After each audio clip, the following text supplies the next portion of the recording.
Well, they are one of the most celebrated country groups of all time, and you have a chance to see Lonestar as they play the Mother Church of Country Music this weekend at the Ryman Auditorium. And Lonestar's journey began right here in Nashville back in 1992. We're here with lead guitarist Michael Britt and drummer Keith Rainwater, who have both been there from the very beginning. Welcome in, guys. Thank you. Thank you. Yeah, more than 30 years. You say it's his fault. It's his fault. Well, Michael and I were in a band before Lonestar, and then he ended up moving to Nashville. This was back in Texas. He moved to Nashville, and then he called me and said, "We need a drummer." So here I am. Here you are. I mean, 30 years, more than 30 years. Yeah. What is the secret? Is there one? Stubbornness and not wanting to grow up and get a real job. That was the biggest thing. I think we all started playing music because we didn't want to grow up and get a real job. So, and it was way more fun to play music than work for a living. So. Well, I think you made the right choice. You guys have had quite a successful career, and you're still out there pumping out music.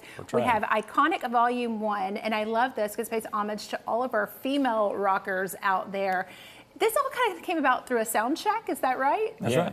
Yeah, it was actually the showcase we were doing a couple years ago to kind of introduce Drew to the world. And he was at sound check just playing his guitar and singing. One day he started singing Cyndi Lauper's Time After Time. Mm-hmm. And it's always cool to hear like a guy's voice singing a song you've only heard a woman singing it. So it kind of changes the perspective maybe a little bit, but it also just gives it kind of a new meaning. It's kind of, even any covers to me do that. Like when I heard John Mayer do Free Fallin' from Tom Petty. You know, it's just, there's sometimes you hear a song a different way. And so we wanted to do that. So we first just decided we're going to record the one song and do that. And then while we're recording that, we just thought, well, why don't we just each pick a female artist song and do that. It was really just a project for fun during some of our downtime. And it turned out sounding so good, we wanted to share it with the world. So what song did you pick, each of you, if you don't mind, and tell us why? Well, I had to pick two, because the first one I picked was It's So Easy by Linda Ronstadt, because that's like one of my favorite female songs. But we went through it at rehearsal, and we were trying to make it sound like Lonestar. That was the trick, is trying to make these songs sound like Lonestar.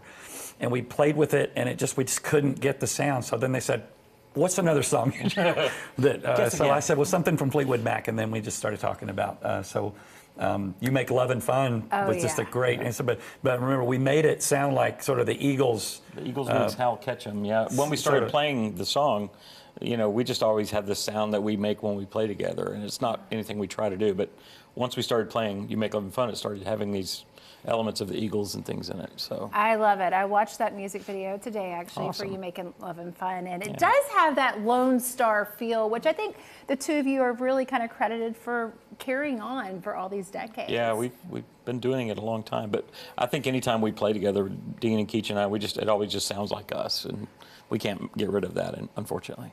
Well, we notice it says Volume 1, so is there talk about a Volume 2? We have. We thought. Oh, you go ahead. Yeah. Oh, well, it's a little bit.